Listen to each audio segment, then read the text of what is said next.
ሰላም ጤና ይስጥልን ውድ የቻናላችን ተከታታዮች የፕሮግራማችን ቤተሰቦች፣ ይህ አብዲራዋ ቲዩብ ነው።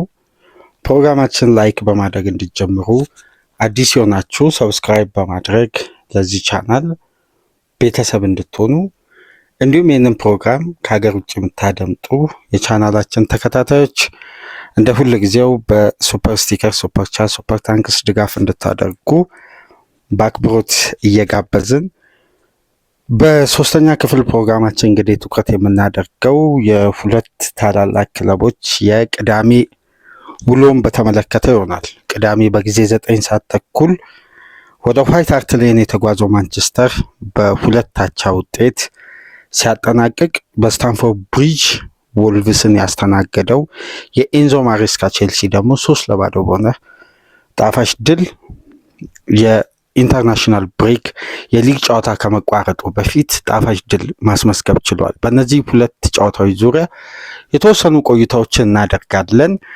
በተለይ የዋይት ሃርት ሌኑ ተጠባቂው ትልቁ ጨዋታ በአቻ ውጤት የተጠናቀቀበት መንገድ ዩናይትድ የመጨረሻ ደቂቃዎችን በ10 ተጫዋች በቀይ ካርድ ሳይሆን ሙሉ ተጫዋቾችን ቀይረው ከጨረሱ በኋላ ቤንጃሚን ሼሽኮ ጉልበቱ ላይ ባጋጠመው ምናልባት ጠንካራ እንደሆነ እየተገመተ ይገኛል። የዚህ ተጫዋች ጉዳት ማንቸስተር ዩናይትድ የመጨረሻ ደቂቃዎችን በጎዶሎ ነበር ያጠናቀቀው። ነገር ግን በመጨረሻ ደቂቃ በተገኘ ግብ አቻ መለያየት ችሏል። በጥሩና በአስደናቂ ፎርም ላይ የሚገኘው ብራያን ምቤሞ በዘንድሮ የውድድር ዓመት አስደናቂ የግብ ተሳትፎውን እንደቀጠለ ነው። ማንቸስተር ዩናይትድን ከረፍት በፊት 32ኛ ደቂቃ ከአማድ ዲያሎ የተሻገረለትን ኳስ በግሩም ሄዲንግ አስቆጥሮ ማንቸስተር ዩናይትድን ቀዳሚ ማድረግ ሲችል ጨዋታው እንግዲህ ወደ መጠናቀቂያ ክፍለ ጊዜ በተቃረበበት 84ኛ ደቂቃ ላይ ማቲያስ ቴል ቶትናሙ ወደ ጨዋታ የመለሰች ግብ አስቆጥሮ 1-1 ማድረግ ቻለ። ብዙም ደቂቃ ሳይቆይ 90 ሲደመር 1 ላይ ሪቻርልሰን 2-1 ቶትናም ማድረግ ቻለ። ይሄ ጨዋታ ቀጥሎ እንግዲህ መጨረሻ የጨዋታው የመጨረሻ እንቅስቃሴ 90 ሲደመር 6 ላይ ዩናይትድ በጎዶሎ በማቲያስ ዴሊት ሄዲንግ አቻ መለያየት የቻለበትን ግብ ማስቆጠር ችሏል። የቤንጃሚን ሼሽኮ ጉዳት ማንቸስተር ዩናይትድን በመጨረሻ ደቂቃ ጎዶሎ ማድረግ ሲችል፣ ዩናይትዶች ግን አይሸነፌነት አይበገሬነትን አሳይተው በመጨረሻም እንግዲህ አቻ ውጤትን ይዘው አጠናቋል። እስቲ ይሄ ጨዋታ ምን ይመስላል? በተለይ የሩበን አሞሪም የ5 ተከታታይ ጨዋታ ያለመሸነፍ ጉዞ በ3 ድል በ2 አቻ 2 ተከታታይ ጨዋታ እንግዲህ 2-2 በሁለቱም ጨዋታ ዩናይትድ መሪ ሆኖ ከዛም በኋላ 2-1 የተመራበት ከዛም በኋላ አቻ ያደረገበት ታጋይነትን ያየንበት ዩናይትድ 2 ኢላማቸውን የጠበቁ ሙከራዎችን ክሬት ማድረግ ቻሉ። ሁለቱንም ወደ ግብ በመቀየር ነበር ጨዋታውን እንግዲህ በአቻ ውጤት ያጠናቀቁት። ለዩናይትድ ከታየው ሁለተኛ 45 ጨዋታውን በበቂ ሁኔታ ዩናይትድ የመጀመሪያውን ግብ እስከሚያስተናግድ ድረስ ጫናን ተቋቁሞ በተለይ እስከ 70 ደቂቃ ድረስ በጥሩ ጌም ማኔጅመንት ጌሙን ኮንትሮል ማድረግ ችለው ነበር። ቶትናሞች እንግዲህ በሜዳቸው የማሸነፍ ሪከርድ አሁንም በደካማ ሁኔታ በተጠናቀቀበት የትናንትናው ጨዋታ ሆላንዳዊው በመጨረሻ የጨዋታ እንቅስቃሴ በሄዲንግ ግብ ዩናይትድን ከመሸነፍ ያዳነችውን ምርጥ ግብ ማስቆጠር ችሏል። የሳም ላመንስ 2 አስደናቂ ኳስ ከረፍት በኋላ በሚኪ ቫንደቬን እና በክርስቲያን ሮሜሮ በሁለቱ ሴንተር ባኮች የተደረገውን ኳስ ያዳነበት መንገድ፣ እንዲሁም የሁለተኛ 45 በተሻለ ሁኔታ ዩናይትዶች ጨዋታውን ኮንትሮል ለማድረግ የመረጡበት ስትራቴጂ እንግዲህ እስከ 75-80 ደቂቃ ድረስ የተሻለ ነበር። ከዛም በኋላ እንግዲህ ኃይልን ቀላቅለው በኢነርጂ የተጫዋቾችን ለውጥ አድርገው የመጡት የቶማስ ፍራንክ ቶትናም በመጨረሻም ድል ቀንቷል። ተከታታይ ግብ አስቆጥረው ጨዋታውን ያሸንፉ ይመስል ነበር። 2-1 በመሩበት ደቂቃ ከዛም በኋላ ግብ ይቆጠራል ተብሎ አልተጠበቀም። ግን ማቲያስ ዴሊት ከምንም ላይ ማስቆጠር ችሏል። የማቲዮ ቴል እና የሪቻርልሰን ግቦች በተቀራራቢ ደቂቃ የተቆጠሩ ነበሩ። ቶትናም 4 ኢላማውን የጠበቀ ሙከራ አድርጎ 2 ሲያስቆጥር ዩናይትድ 2 ሞከረ፣ ሁለቱንም ውጤታማ በነበረ የግብ ስትራቴጂ እንግዲህ ማስቆጠር ችሏል። ዩናይትድ 19 ኳሶችን በተጋጣሚ የመጫወቻ ተች ቦክስ ውስጥ መንካት ሲችል ቶትናም በሜዳው ዩናይትድ የመጨረሻ ደቂቃ በጎዶሎ እንደመጫወቱ በዚህ ጨዋታ ቶትናም ብዙ አማራጮችን መፍጠር ይገባው ነበር። ግን በተጠበቀው ደረጃም ቶትናም ማንቸስተርን እንግዲህ ከ70 ደቂቃ በኋላ ነው አብዛኛው ትዕይንቶች የተፈጠሩት እንጂ ዩናይትድ መሪ ከሆነበት ደቂቃ አንስቶ በበቂ ሁኔታ ጨዋታውን በሚገባ ኮንትሮል አድርጓል። ግን ዩናይትድን መጨረሻ አካባቢ በተፈጠረበት ተከታታይ ጫና ነው እንግዲህ 2 ግብ ማስተናገድ የቻለው። ለሩበን አሞሪም ውጤቱ የሚያስከፋ ባይሆንም ግን አሁን በሚገኙበት ፎርምና ጉዞ መጥፎ የሚባል ውጤት አይደለም፣ ባቻ ውጤት የተጠናቀቀ ነገር። ግን አንድ ነገር እዚህ ጋር አንስቶ ለማለፍ የብራያን ምቤሞ ሰሞነኛ ብቃት አነጋጋሪ ነው። ተጫዋቹ ባለፉት 4 ጨዋታዎች 4 ግብ ማስቆጠር ችሏል። ከሊቨርፑል፣ ከብራይተን፣ ከኖቲንጋም ፎረስት እና ከቶትናም ጋር የተጫዋቹ የግብ ሪከርድ ቀጥሎ እንግዲህ 2005 ከገባበት ጊዜ አንስቶ በ5ቱ ትላልቅ ሊግ ከፔናልቲ ውጪ በተቆጠረ ግብ በ20 ግብ ከራፊኛ እና ከዴምቤሌ በላይ በመሆን እየመራ ነው የሚገኘው። ይሄ የብራያን ምቤሞን ሰሞነኛም ብቃት ለዩናይትድ ያደረገው ወደ ዩናይትድ ያደረገው ዝውውርና የተጫዋቹን አቅም ልዩነት ፈጣሪ መሆን በዩናይትድ ቤት በግልጽ ያሳየ ወቅታዊ ብቃት ነው። በአጠቃላይ ግን ለሩበን አሞሪም ከኢንተርናሽናል ብሬክ በፊት የተመዘገበው ውጤት በእንዲህ መልኩ ተጠናቋል። ሌላኛው ጨዋታ እንግዲህ ምሽት 5 ሰዓት የተደረገው የቼልሲ እና የወልቭስ ነው። በቼልሲ 3-0 አሸናፊነት የተጠናቀቀው በአሌሃንድሮ ጋርናቾ 2 አመቻችቶ ባቀበላቸው ኳሶች ቼልሲ ከረፍት በኋላ ፍጹም የበላይነት ከረፍት በፊትም በርካታ የቼልሲ እድሎች የባከኑበት ከረፍት በኋላ ደግሞ በበለጠ ቼልሲ ምሕረት የሌለሽ እንቅስቃሴ አሳይቶ በበለጠባቸው አጋጣሚዎች እድሎችን ክሬት ባደረገበት አጋጣሚ ሁሉ ግቦችን በማስቆጠር ዶሚኔት ባደረገበት ጨዋታ 3-0 ማሸነፍ ችሏል። ከረፍት በኋላ ነው 3ቱንም ግብ ማስቆጠር የቻለው። በቼልሲ ቤት በ165 የሲነር ጨዋታ ቆይታ ማሎ ጉስቶ የመጀመሪያ ጎል በቼልሲ ቤት በ153ኛው ጨዋታ የተቆጠረ ብቸኛ ግብ እንግዲህ የተጫዋች አስቆጥሮ ቼልሲን ቀዳሚ ማድረግ ቻለ።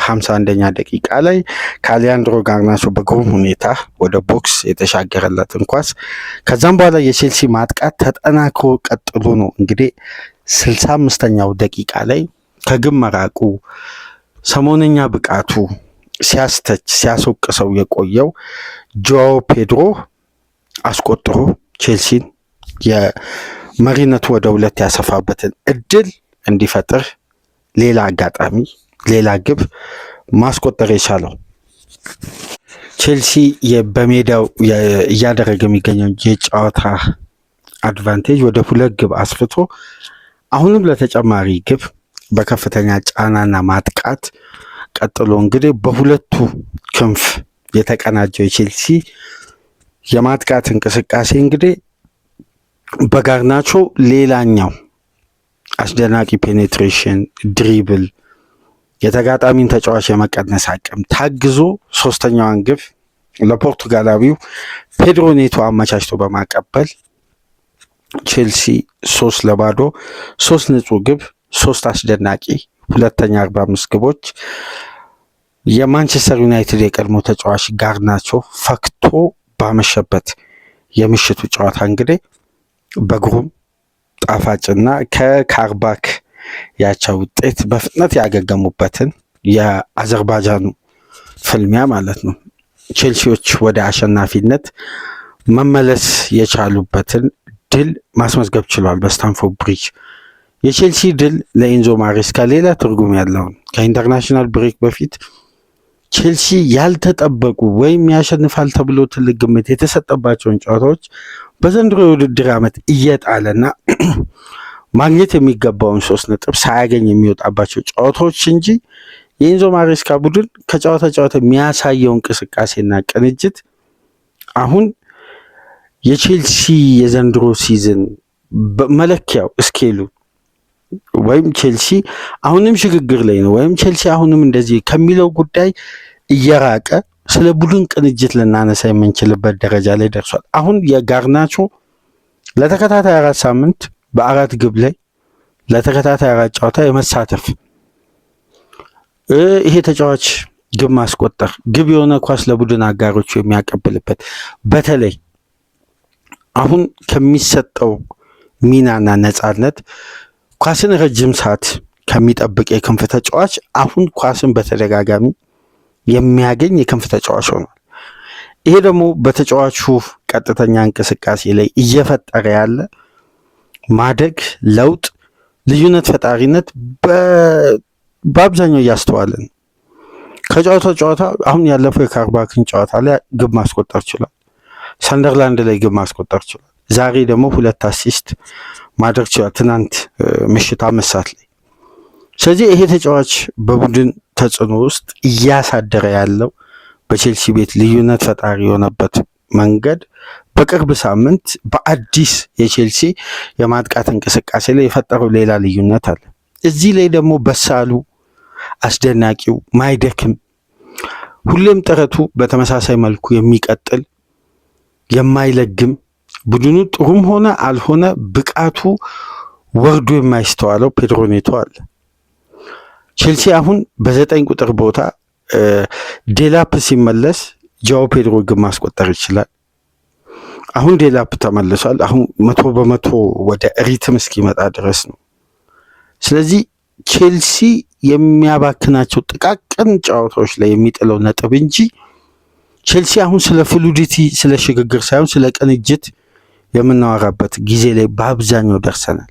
የሚታይ የሞሲስ ካሴዶ አማካይ ስፍራ ላይ አሁንም ሌላ የሚያስገርም ምሽት የተከላካይ ክፍል ማረጋጋት በአንዳንድ አጋጣሚ ወልቭስ እንግዲህ ጥረት ሲያደርግ ነበር አደጋዎችን ለመፍጠር ግን የቼልሲ በላይነት ፍጹም በተስተዋለበት ጨዋታ ነው። ቼልሲ ይህንን ድሉን ተከትሎ ደረጃውን ወደ ላይ ከፍ በማድረግ 2ኛ ደረጃ በ20 ነጥብ መቀመጥ ችሏል። እንግዲህ ዛሬ ምሽት የሚደረገው የሊቨርፑል እና የሲቲ በኢቲሃድ የሚያደርጉት ጨዋታ እስከሚደረግ ድረስ የደረጃው ሰንጠረዥ አርሴናል፣ ቼልሲ፣ ሲቲ፣ ሰንደርላንድ፣ ስፐርስ፣ ሊቨርፑል፣ በርንማውዝ፣ ማንቸስተር፣ ፓላስ፣ ብራይተን ከ1 እስከ 10 ያለውን ቦታ መያዝ ችለዋል።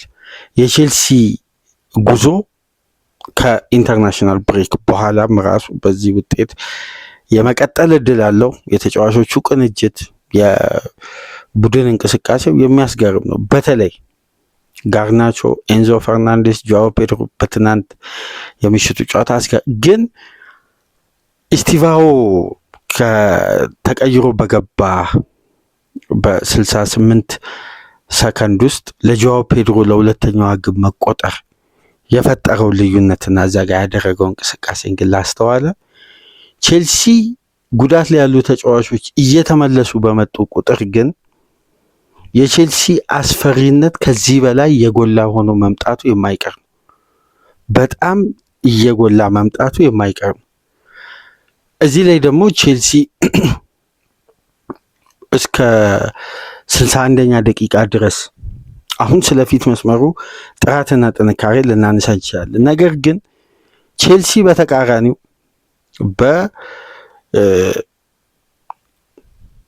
በመከላከሉ በኩል እስከ 61 ደቂቃ ድረስ አንድም ኢላማውን የጠበቀ ሙከራ አላስተናገደም። ቼልሲ እንደ ቡድን 35.5% ነው ወልቭስ የኳስ ቁጥጥር ድርሻ የነበረው። የተቀሩትን ሁሉ ቼልሲ ነበር ዶሚኔት ያደረገው። 3 ሙከራ ነው ያስተናገደው። በተከላካዩም በኩል መረጋጋት እየተስተዋለ ነው። ስለዚህ የቼልሲ የቡድን እድገት በሚታይ ደረጃ ከጊዜ ወደ ጊዜ ለውጦች ይታያሉ። አላስፈላጊ ጨዋታዎች ላይ የሚጣሉ ነጥቦች እንጂ ቼልሲ እንደ ቡድን እያሳየ ያለው ለውጥና እድገት በደንብ በግልጽ የሚታይ ነውና የትናንትናው ድል ደግሞ በበለጠ የቡድኑን አቅም ያሳየ ድል ነበር። ወልቭስን እንደምታውቁት እንግዲህ አሰልጣኝ ፔሬራን ካሰናበቱ በኋላ የቀድሞ የሉተን ታውን አሰልጣኝን ሮብን ቀጥረዋል። ትናንትና በማሰልጠኑ በኩል ባይሳተፍም ግን የቡድኑ ኦፊሻል አሰልጣኝ መሆኑ ታውቋል። ከዚህ በፊት ማርክ ኦኒል፣ ኤሪክ ቴናግ ለቦታው ታጭተው ነበር። ነገር ግን በቦሮ ቆይታ የነበራቸው በአሁኑ ሰዓት ወደ የቀድሞ የሉተን ታውን አሰልጣኝ ወደ ፕሪሚየር ሊጉ በድጋሚ መጥቷል። ወልቭስን የማትረፍ ትልቅ ኃላፊነት ወስዷል። ወልቭስ ግን እንደ ቡድን ትራንዚሽን ውስጥ ገብቷል። ስር ነቀል የስራ አስኪያጆችን ለውጥ በማድረግ የተለያዩ ጉዳዮችን በመቀየር ነገር ግን በትናንትናው በአምስቱ ትላልቅ ሊግ ያልተጠበቁ ውጤቶችና ተመሳሳይ ውጤቶች ተመዝግበዋል። ለምሳሌ ኤሲ ሚላን 2-2 ተለያይቷል። አርሴናል 2-2፣ ማንቸስተር 2-2፣ ባየር ሙኒክ 2-2 ተመሳሳይ ውጤቶች ተመዝግበዋል። የ2-2 ሳምንት ነበር። ሙኒክ 16 ተከታታይ ጨዋታ ድል በኋላ ነው 2-2 የወጣው። በዛ ጨዋታ ግን የሉዊስ ዲያዝን ግብ እስቲ ገብታችሁ በዩቲዩብ ቻናል ተመልከቱ። ለማመን የሚከብድ ከዛ አንግል ላይ ግብ ይቆጠራል ተብሎ ያልተጠበቀ ግብ ነው። በግሩም ሁኔታ ማስቆጠር ይቻላል። ከ0.001 ኤክስጂ ላይ ነው ግብ ማስቆጠር የቻለው ሉዊስ ዲያዝ። እንግዲህ በ17 የግብ ተሳትፎ በጀርመን አስደናቂ ጉዞውን ቀጥሏል። ነገር ግን ሙኒክ በሞንቼግላድባክ ትናንትና ነጥብ ጥሏል። 2-2 ተለያይቷል። ያልተጠበቀ ውጤት።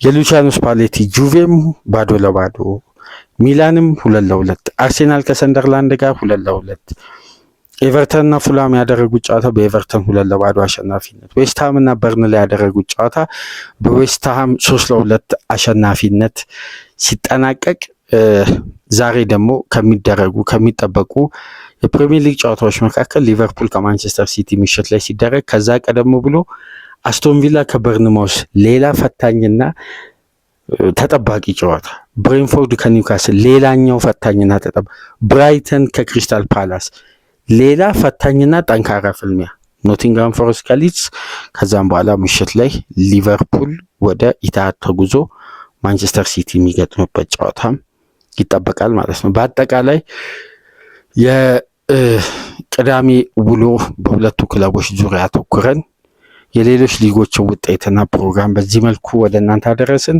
በሶስት ፕሮግራም እሁድን ከእናንተ ጋር ቆይታ ያደረግን። ላይክ፣ ሼር፣ ሰብስክራይብ ማድረጋችሁ እንዳትረሱ። ከሀገር ውጭ የምታደምጡ ድጋፍ አድርጉ። ሰኞ ንጋት ፕሮግራም እስከምንገናኝ ሰላም ቆዩ።